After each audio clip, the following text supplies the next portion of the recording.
I began to question why education was so focused on worksheets and teachers sitting behind their desk and not giving students a chance to leave the building and to explore the communities. Firsthand saw like what the education system was built or how it was built and who it was built for was not working for your Right. students. And I mean, when you're 21 sitting in a high school classroom, like clearly it hasn't been a win for the last however many years. And And I ended up becoming an assistant principal when I gave birth to my daughter. And I remember saying, I'm becoming an assistant principal because I want to change what education looks like for the entire school building. We had introduced VR glasses, so I was teaching history through VR glasses. cool to give them dignity and purpose and they come alive and they do a project and like, wow, I can do it. What else can I accomplish? Just think about this Hispanic woman in the middle of a New York City street, and she's going crazy in Spanish and in English. And by the time she was done, I was like, I'm never allowing anyone to just say Yaritza ever again, even if it takes them 50 times to try to get to say Yaritza. That's what's just going to happen. And that also helped with my identity, right? And figuring out that my first language is Spanish, right? A person can strip away your credentials, they can strip away what you've accomplished in the past, all the awards you receive, but they cannot strip away your skill, right? Like, how do you fight up against a government that's telling you to change who you are and your heritage and the name of your land, right? So they're dealing with so much more. And so it's literally about getting to know the community, right? Let's take away the word educator. As an adult, it is our duty to question things. It is our duty to look at the same videos our students are being exposed to on TikTok and wonder, why is this still happening? Why are books being banned? Yeah. Why can't my child that looks like me or that looks like someone else have exposure to literature that reflects who they are?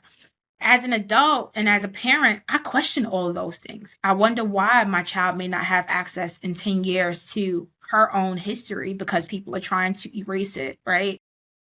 Good day. Welcome back to the Freducation podcast. Thanks for jumping in. I'm super excited for today's guest today. Welcome to the show, Yaritza Villalba. Yaritza, thanks for coming on today.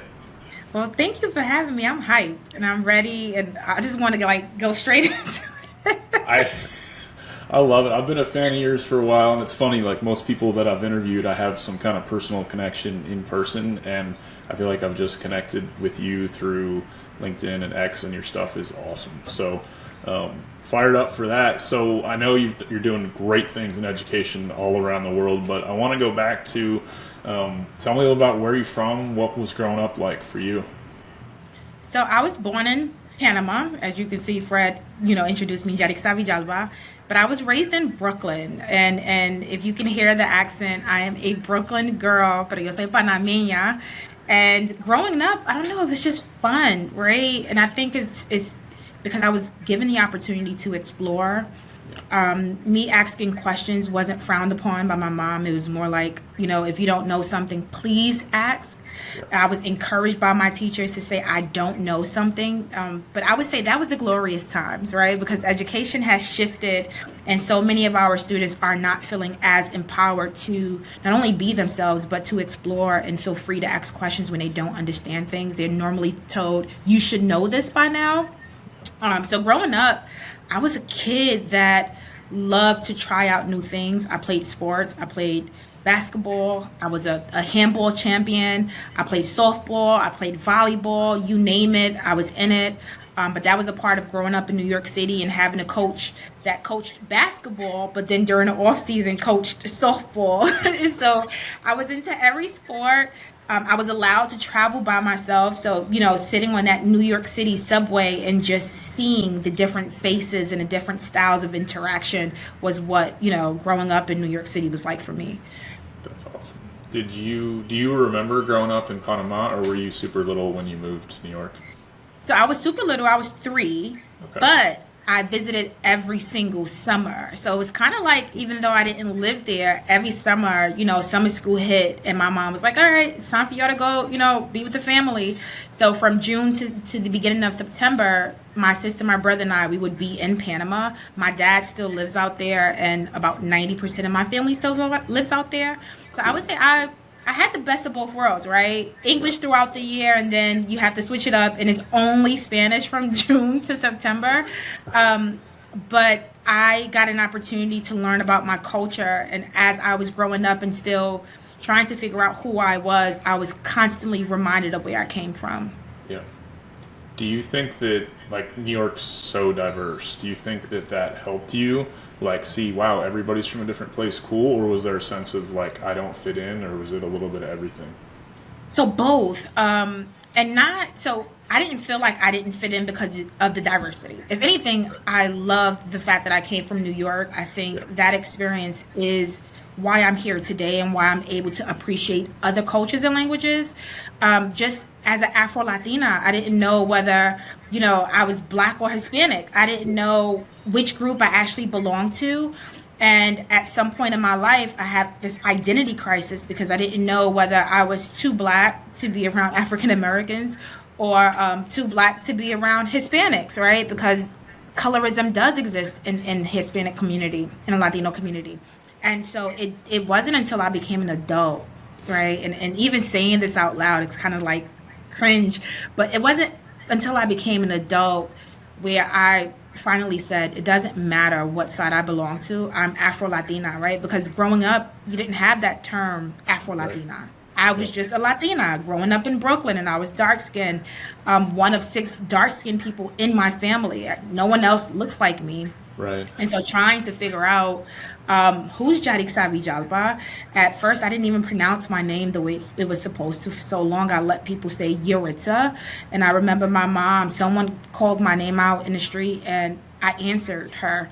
And my mom went crazy, like in the middle of a street. So just think about this Hispanic woman in the middle of a New York City street, and she's going crazy in Spanish and in English. And by the time she was done, I was like, I'm never allowing anyone to just say Yuritsa ever again.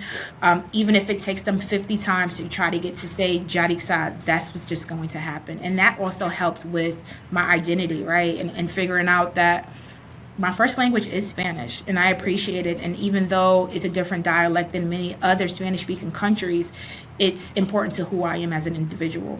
Yeah. That's beautiful. I feel like that gives you so much empathy and perspective for students that you work with. Um, so, how then did you get into teaching? Was it something that you knew that you wanted to do, or what was the path toward education for you? So being an immigrant is like the starter, right? And anybody who has grown up in an immigrant household, or if you're a sibling and your mom and dad worked a lot of jobs, you can literally empathize with this. Being an immigrant, my mom worked 5 jobs, and so I grew up with my sister kind of like being the head of the household until mom came home. But my mom had this expectation, right? You don't have to worry about the food on our table. You don't have to worry about bills. But what you do have to concern yourself with is paying attention in class, because she relied on us to bring back that information.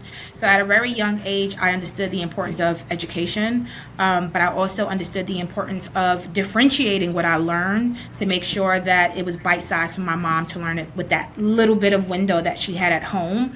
Yeah. And so I was constantly finding fun ways to introduce my mom to things, but also to be excited because she's learning from 3 different kids who are 3 different ages. And then I played school with my sister. So growing up, thinking about it now, that was probably boring. But growing up, I looked forward to learning from my sister. And so I always knew that I was going to be a teacher because I enjoyed the wow factor. I enjoyed seeing my mom's face light up when she understood something. And even if she knew it, she allowed us to show it and teach it to her in a way that we best understood it.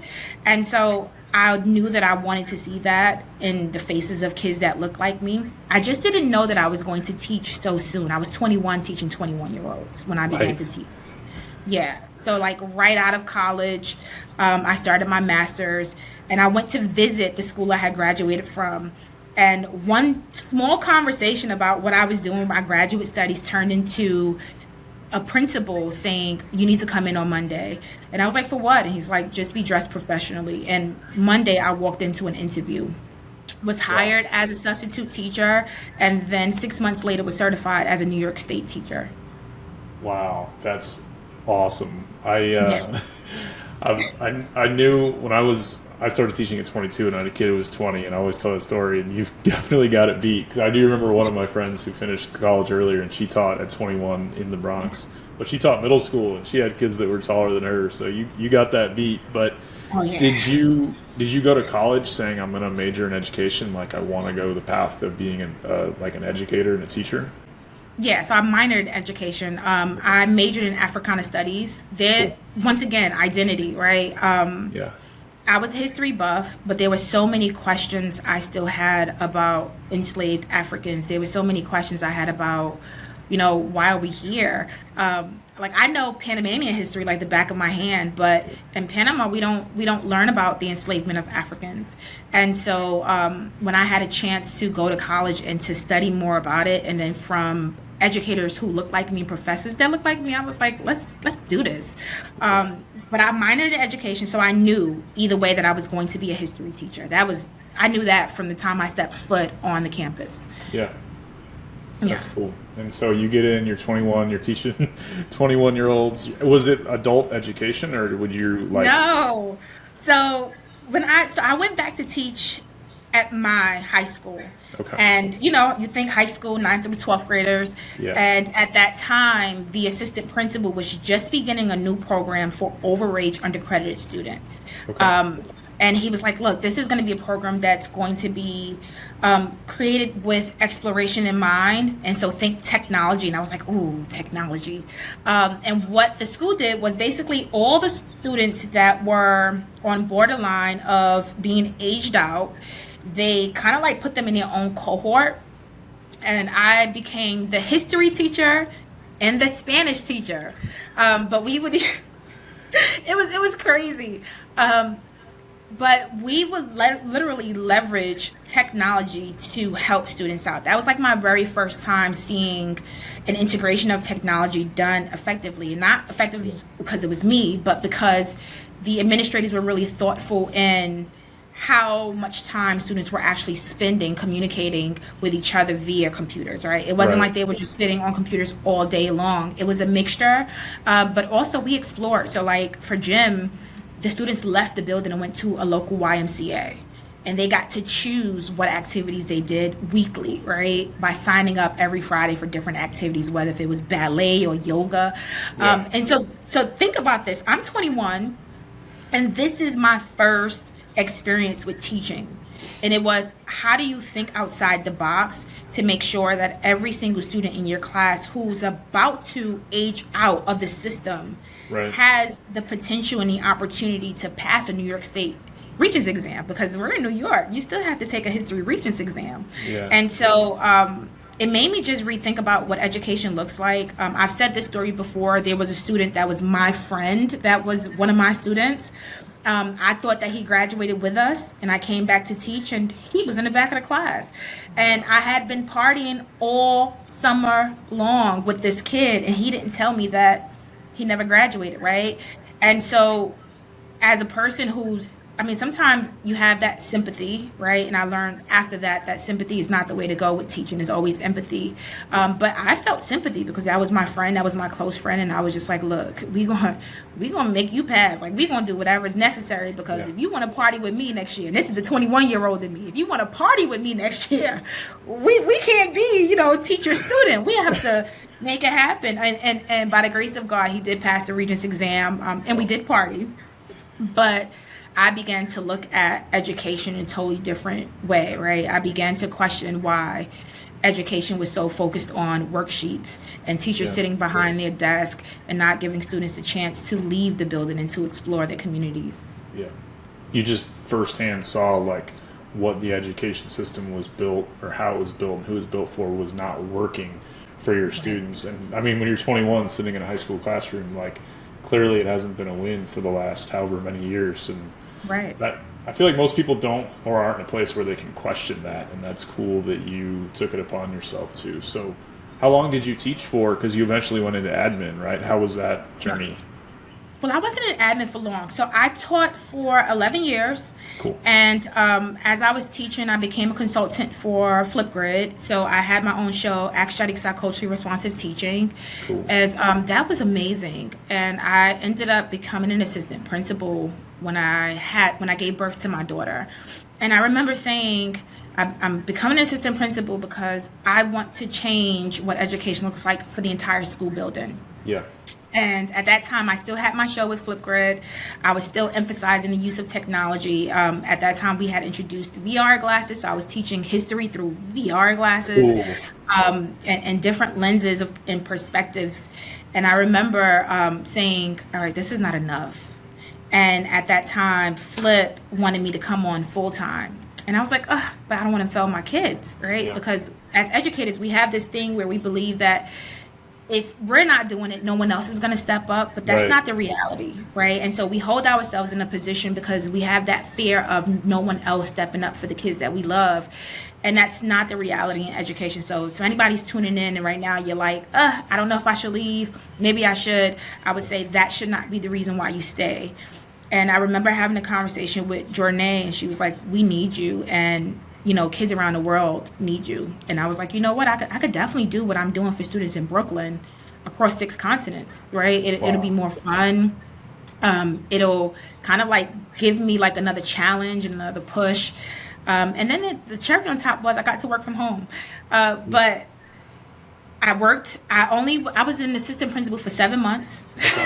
Yeah. Before literally leaving New York City Board of Ed. But I still feel like I'm a part of it. A lot of what we do as a consulting company, I work with teachers and I work with students. So I'm in the classroom 3 days a week. Awesome. Yeah. Awesome.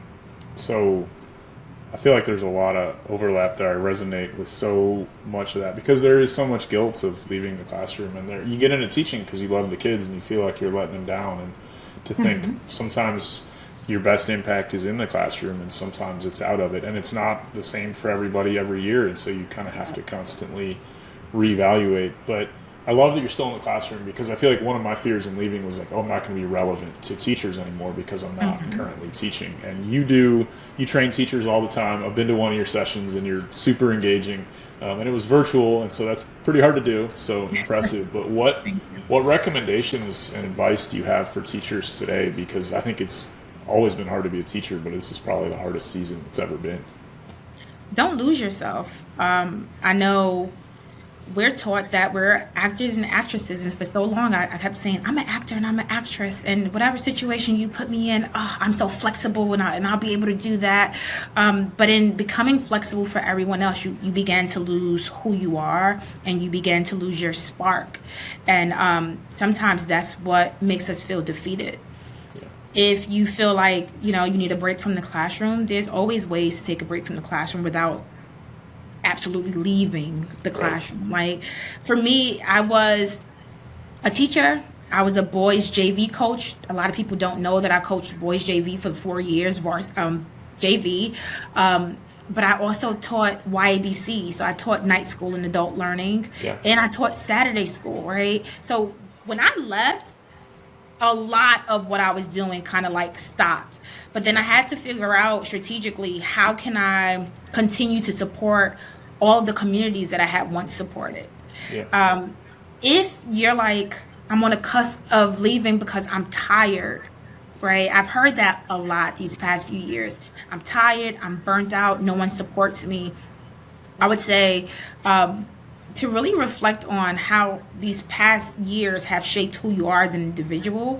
And sometimes it's not about leaving teaching. It's sometimes just about a change in an institution, right? Maybe you've outgrown that space, that school, some of your colleagues. And so before you take that leap, just think about and reflect on everything that you've experienced, because it is a huge leap.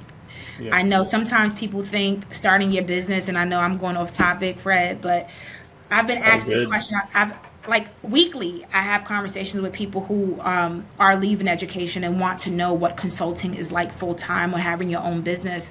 And I always say the truth. It's not easy.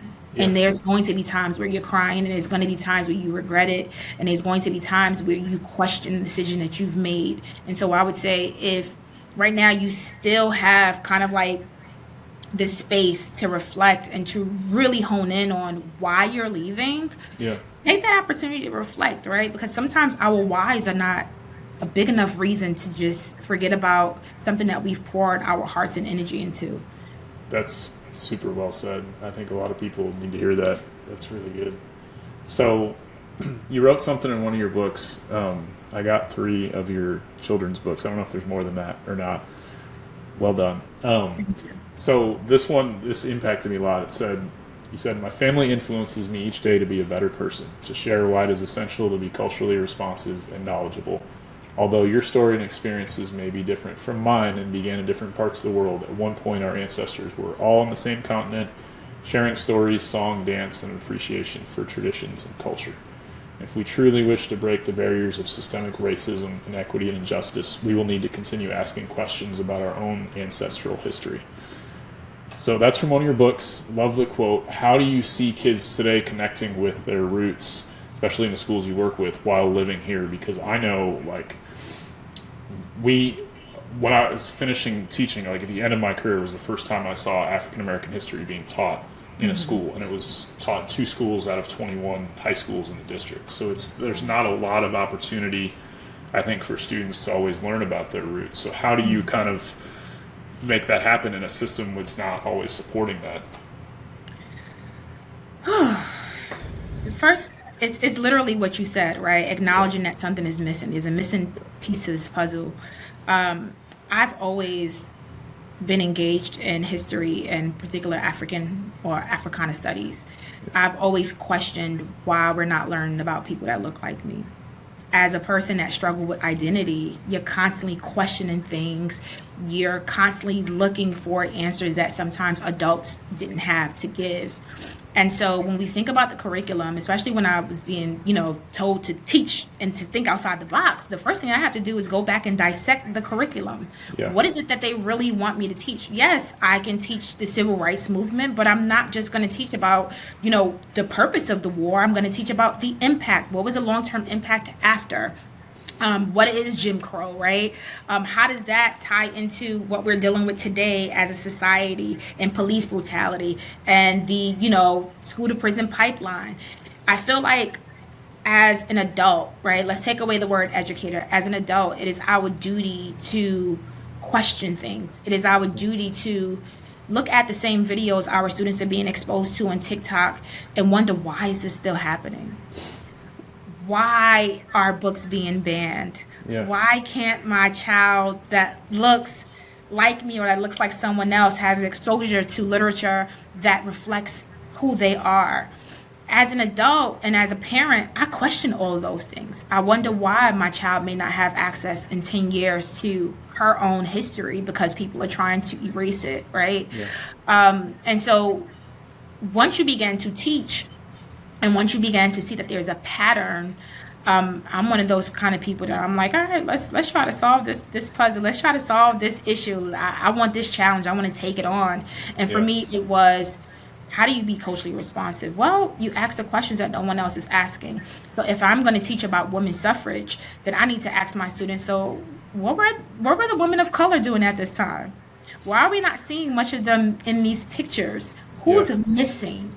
And when I begin to ask those questions, especially to students who are overage, who have spent 8 years in high school, it shifts how they think, and it shifts how they make sense of the content that's being taught that they never really felt themselves a part of. And so I know that for many teachers, they believe that just touching on history, that automatically means you included Black kids. Or saying Hispanic Heritage Month, you're going to do these cultural food days, and that means you're acknowledging the history and the heritage of folks from Spanish-speaking countries, pero también the folks who live here in the United States. But that's not it. It's how do you get to know your students as individuals beyond music, beyond language, beyond what they look like, take in their experiences and tie that into the curriculum in which you're teaching. For many, that's difficult because it asks us to think beyond who we are as individuals. And for a lot of teachers, they teach how they learn. as opposed to teaching how students learn, right? And that also means I have to take myself out of the equation, and I have to think about 34 to 42 students. And I know somebody's saying 42 students. Yes, I taught in New York City. My classes were 42 to 45 students, 5 periods a day, right? So I'm gonna have to think about how each individual student learns. And that becomes even more difficult when you have 21-year-olds who are reading on a 4th grade reading level. Yeah. Now I have to think about how I'm going to make sense of this content, the YouTube video that I probably showed you, the primary and secondary sources that the state is saying that I have to teach. Yeah. And I have to create these strategies that are going to allow you to make that connection and then to question why things are the way they are today. Yeah. And I know that was a lot. No, that was well said. I think a lot of teachers don't feel empowered to ask questions, and I think that's the key. And it is, in my experience, like I had 45 students in a class once. It just feels like a lot of times teachers in schools are just in emergency mode all the time. So it's like, oh, we just got to get them to graduate. So what are the minimum requirements? And then we got them through the door, pat on the back. Okay, where's the next one? And I think that systemic issue of we're just struggling to makes it difficult to say, actually, okay, we got here, and that's the minimum bar, but that's not where we need to go. Like, are they actually learning something that's going to be helpful, useful, it's going to empower them in the world today? And so there's so much conversation around that. Yeah, that's a whole nother episode. But I would say this, right? When I walk into a classroom to provide professional development, the first thing that I say to teachers is, you have the content, I have the skill, right?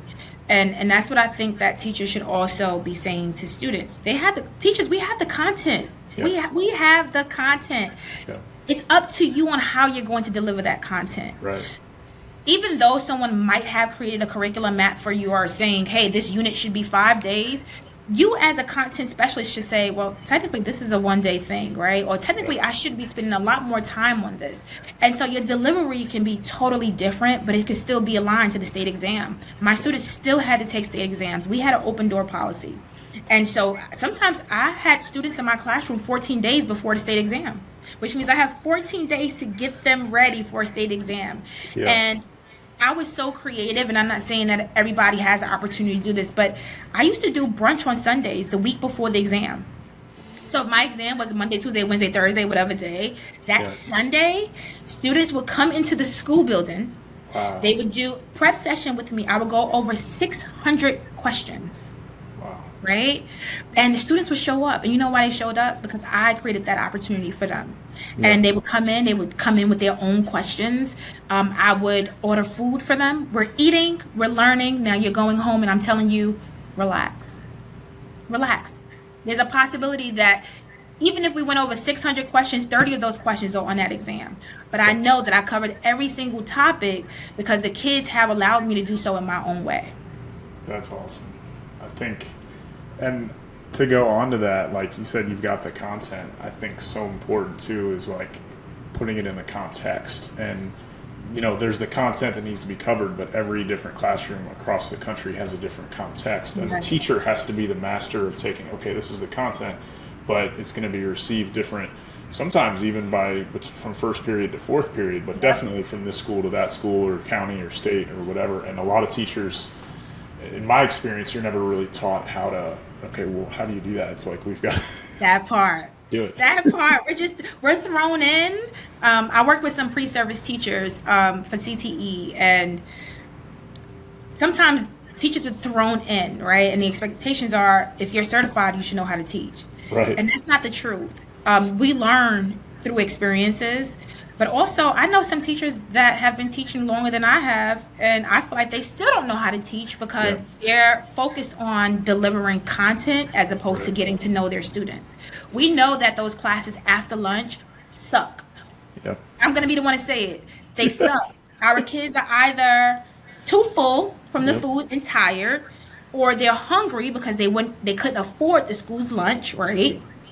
Or they've been in 5 different classes that deliver content the same exact way, lecture style. So by the time they hit your class after lunch, mentally they're tapped out. It was an overload of content, right? Yeah. But as an educator, because I know that my class after lunch is going to be game style, right?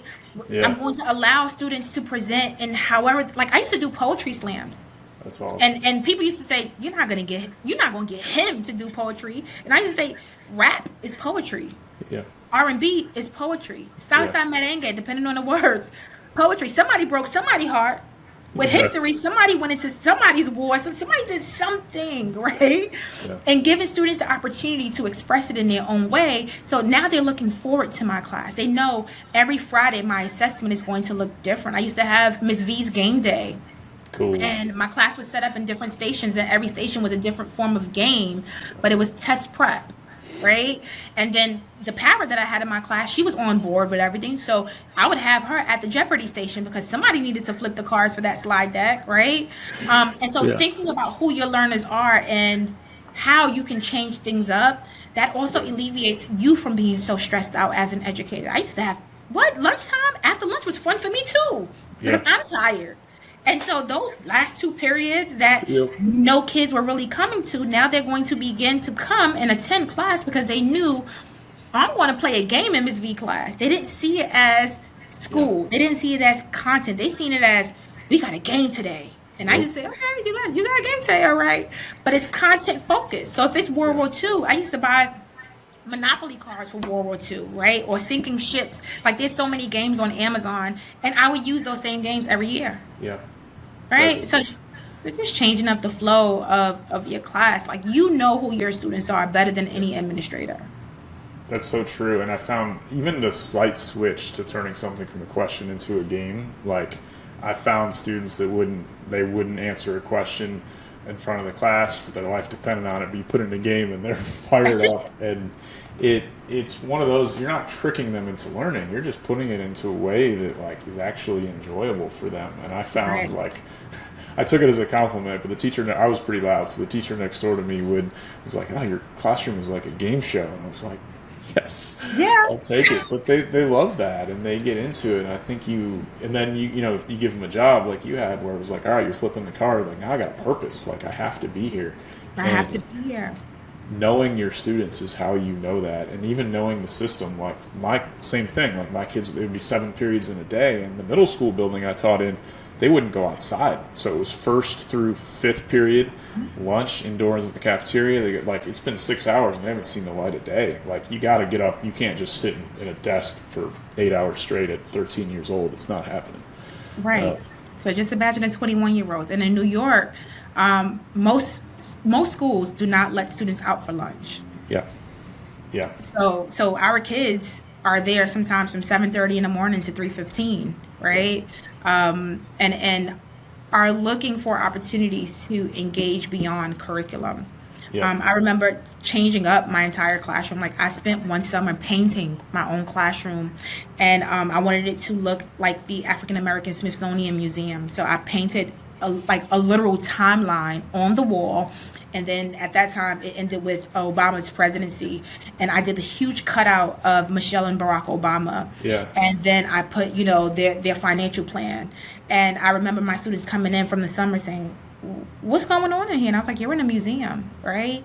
And so every single part and every single desk and every single group, there's artifacts that I want you to know about. And for me, I was strategic with, that's the timeline, that's the state exam. That's the exact chronological order of the state exam. So if my kids just pay attention every single time they're at each corner of the classroom, that's it. They know it.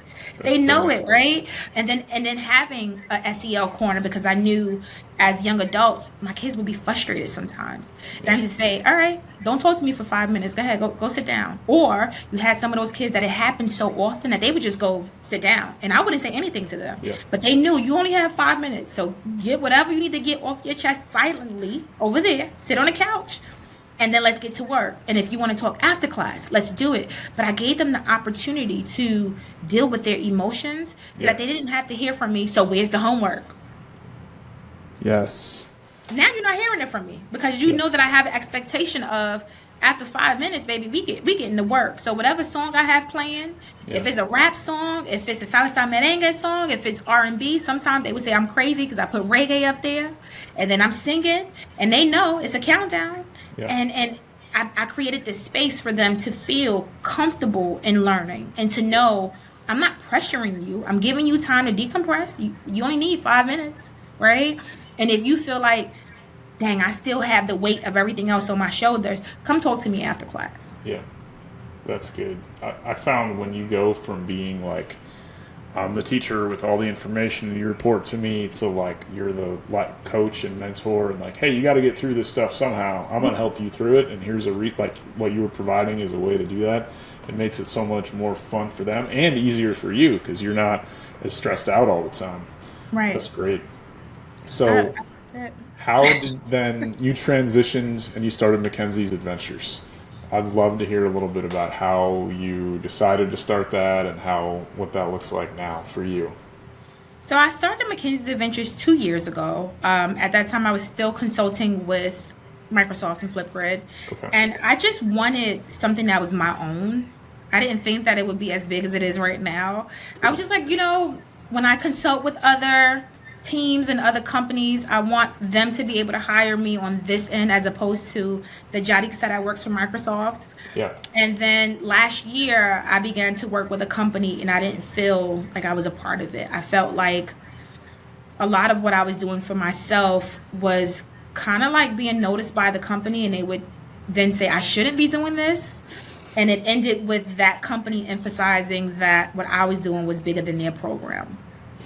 And somebody might say I was getting paid really good, so I should have stayed.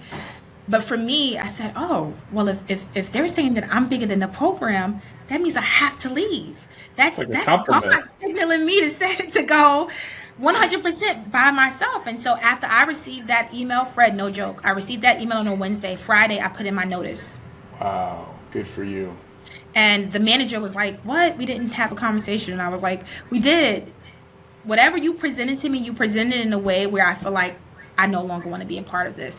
And that happened November. December 1st is when I hit the ground running with Mackenzie's Adventures full time. So I only work for myself. But there's an emphasis on culturally responsive, sustaining education. So although I lead professional development for principals, assistant principals, teachers, students, parents, families, every topic is on culturally responsive teaching. There's no way that I can teach you or support you if I know nothing about you. Yeah, 100%. And I am fired up and saddened that now it's finally being recognized like across the country that this is important. I feel like, when I was teaching, there was some emphasis on it. I think 20, 30 years ago, there was very little.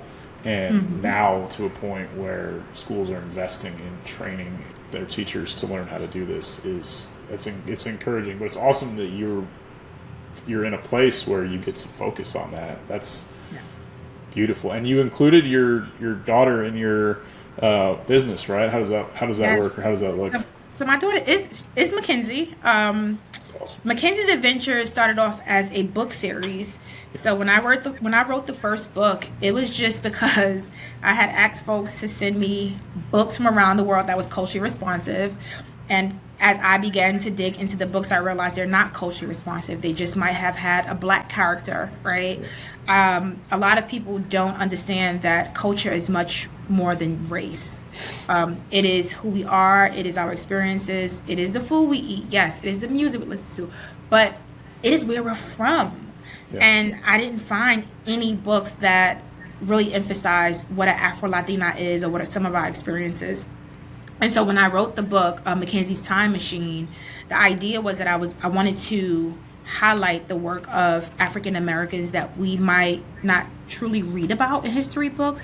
And even if we read about it, their stories are not really highlighted beyond 2 sentences, or like in some of my U.S. history books, a paragraph, right? Shirley Chisholm deserved more than like, oh, by the way, yeah.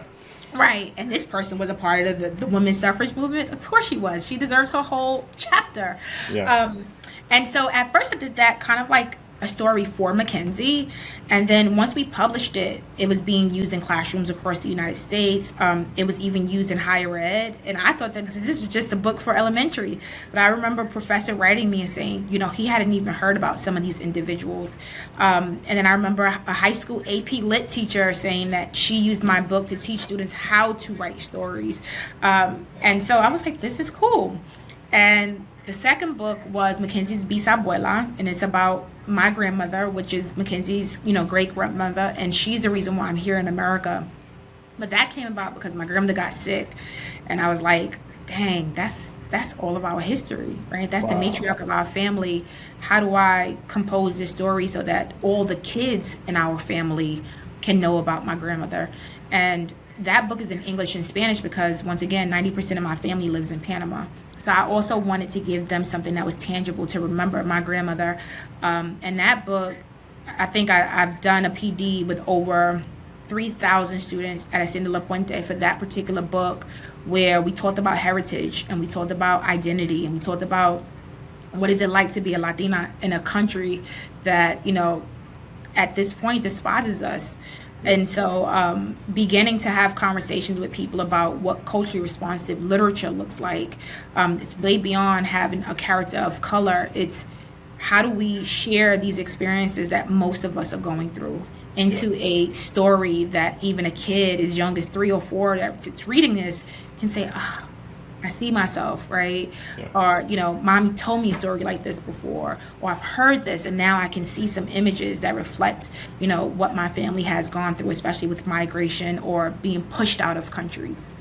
Yeah, that was a fun one to read. And what a way to honor your grandma and pass her legacy down, because it is, I think, for so many people, their ancestors are forgotten, or their parents, or that, like, I didn't meet either of my grandfathers, and so I know very little about them. And how cool that you get to pass that on, and not really even just within your family, but to so many people around the world. That's inspiring. Thank you. So you're doing a global cultural exchange, or you did a global cultural exchange. What was that about? How did that come up? How did it go? So I've done 6 so far, and yes, we have one coming up in August in Nigeria. When I started the global cultural exchanges, I didn't know that they would be so big. I remember receiving an email from a principal here in the Bronx, New York, and she's a principal of a district of students that only support students with disabilities. And she was like, look, I need you to create an experience for my students who may never get the chance to even, board a plane because of their disabilities. Wow. And I was like, okay. And this was a few days before the Christmas break. So I was like, okay, contact me after the break and we'll have a discussion. And she was like, yeah, no, I need this to start literally the day that we come back from Christmas break. And I was like, first of all, does this lady know I don't work for her? Second of all, what? But of course I didn't say that out loud. I was like, all right, give me 24 hours. And I ended up putting a post on Twitter saying, are there any educators out there from different countries that would like their students to interact with students from New York? And I think we had like 34 educators across 5 different continents reach out. And I literally created everything. So I created the entire curriculum for it. I told teachers what they would be doing week 1, week 2, week 3, 4, 5, 6. All the teachers had to do was show up. The teachers weren't required to grade anything. They weren't required to print anything out. They weren't required to change anything, right? So when we talk about leveraging technology for good, this is one of those examples where you as a person, as the facilitator, have done your research. It's free. Yeah. What's accessible, meaning things that can, the languages can be converted and translated beyond the dialects, because that's something that I look for in tools. I don't just want a translation tool. I need that company to acknowledge that there's different dialects, especially as a person that speaks Castellano, right? And then how do you make sure that every teacher has training in those tools prior to you beginning the event? So we've done 6. I've done one on global cultural exchange. I've done a global climate action exchange. I've done a global music exchange. And now we're doing a global coding exchange. It's called Yeah. Code Africa. Um, it's with students in Nigeria. We have 7 different locations in Nigeria. And so far, we have, I think, 47 different schools from across 5 continents that have signed up. I know we have 4 different locations in Canada. Wow. With this, we also have a sponsorship from Book Creator. So the work of students will actually be within Book Creator, because you always have to find somewhere to house student work. Yeah. A lot of the activities, we're going to have it on Ed Puzzle, right? So once again, thinking about accessibility, and thinking about something that students can actually walk away with. So we have the U.S. consulate in Nigeria is involved. So Cool. students will be receiving some certificates regardless of where they are in the world. And I'm supposed to be there in person. So we're having some issues right now with, they're saying like there's a lot of violence in Nigeria. So if that changes, then we'll just be 100% virtual. But Okay. as it stands, I'll be there in August. That's so exciting. That's awesome. Yeah. Um, so I was going to ask you about the Global Hour of Code, and that's like that's what that is. And Yeah. to me, it's just so fascinating that, decades prior, you could just teach, 10, 20, 30, 40 kids in your classroom, and that was it. And now your impacts can be so global so quickly, Yeah. and that no matter where you are in the world, you got an internet connection. You can learn from anybody else. And I found that while there's limitations to that, like the hunger of people to learn around the world is really inspiring. Yeah. And so I'm super curious to see how that goes. That's beautiful. That's Thank awesome. you. Um, so I think I saw or read that you have a dream of creating an international school with different rooms. Is that a thing? And tell me about it. Sponsors, if you're listening.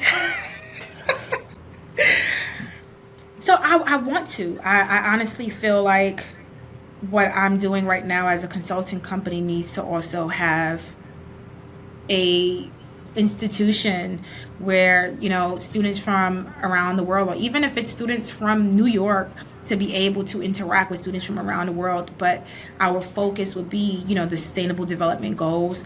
It will be solving issues within our communities. But I guess the umbrella would be that global connection. Yeah.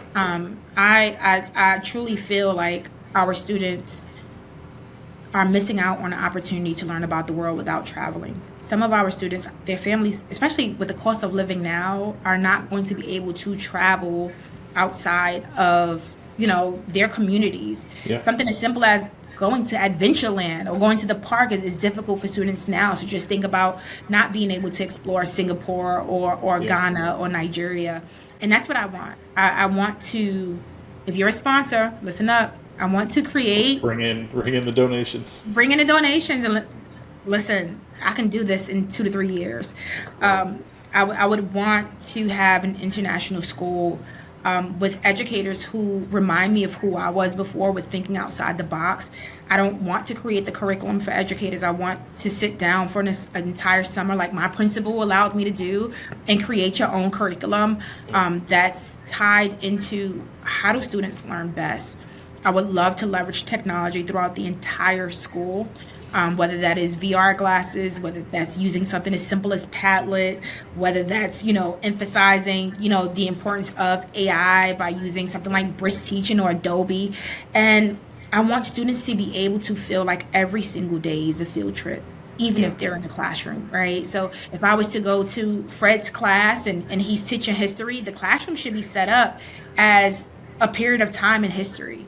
So I know that when I go in, I'm being asked to, become an explorer.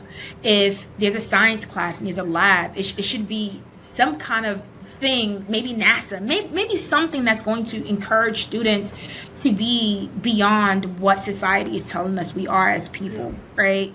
I wasn't exposed to so many different career paths. Would I still have been an educator? Of course. Yeah. But I would have loved the opportunity to see things beyond just being a doctor and a nurse. And yes, we say scientist, but that looked totally different 30 years ago, right?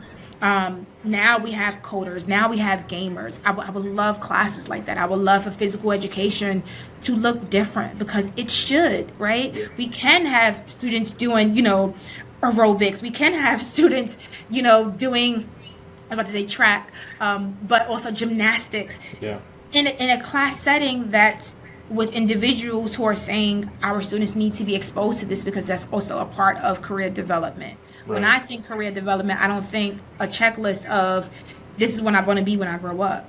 I want to think this is what I was exposed to for my 4 years of high school, and Yeah. now I know for sure this is what I want to do because I was able to interact with, you know, experienced individuals who are already in those areas. Yeah, that's. I think it's an interesting time because up till recently, teachers were able to teach from a perspective of here's what the world is like out there, and these are the skills you need to have. And Yeah. we're at the first period of time where it's like whatever you're teaching them in school now, you don't know what the world is going to change so much in the next 2, 3, 4, 5 years that we don't know what the world's going to be like. So the skills that we're like, the information we're giving them is not nearly as important. Like for me, it's the skill, like the ability to learn and adjust to something new, and the formation of who you are, like becoming the type of person that adapts to situations and that solves problems. And I found like the two best educational experiences I've seen is one of the curriculum writers I worked with was the best at storytelling within, like she was writing a Spanish course, but instead of like, here's how you conjugate verbs, it was about a student who was a exchange student and went to all these different countries in Central and South America and Spain, and her stories of the time with the family. And you get enveloped in the story, and so you just want more. But then on the other side of it is the project base. Like I think we treat our kids like, oh, you need to check this box, answer this multiple choice question, and check you passed. And they're so bored and they're resentful of school. But the reality is like they're so capable, they're so creative, oftentimes more creative than we are. And we're not giving them the outlet, but when given the chance to start a business or solve, here's this world problem that we're having around the globe or in our city, and we're just like, I'm going to do a project and present it to my teacher, when they could actually probably do a project where they actually solve the problem. And we've got all these little like incubators, potential business incubators in our schools, and we're kind of wasting them with multiple choice tests. And that idea of what you're doing, collaborating around the globe, like that would be so beautiful to come to fruition. So listen, if somebody gives us a sponsorship, Fred, you have to come on board, right? We have to make it. We have to make it happen. Sign me up. Whoever's listening out there, we're accepting donations. We're accepting donations, and we'll find a location in New York City, but we'll make it happen. But you said it right. I think so. With the CTE teachers that I work with, their focus is automotive technology and electrical systems. And now you have this woman coming in, because it's predominantly men. Yeah. Now you have this woman coming in and saying, however you've been teaching, I need you to forget about it. And that's literally how I started the first week. Yeah. Forget about it, right? And I said, times have changed. However you taught automotive 30 years ago, there's so much technology in cars right now that's what you should be teaching to, because the students who are in your classroom, they're being exposed to these new cars, whether if it's Tesla, Ford, Toyota. There's so many different kinds of cars. Yeah. But we need to be teaching skill. And you as a teacher who's afraid of technology needs to also understand technology. And at first I had so much pushback. Oh my God. If you were in the classroom, you're probably like, what is going on? And now, like this week, I missed out because I was at a conference, and they're like, so when do you come back? Like, what?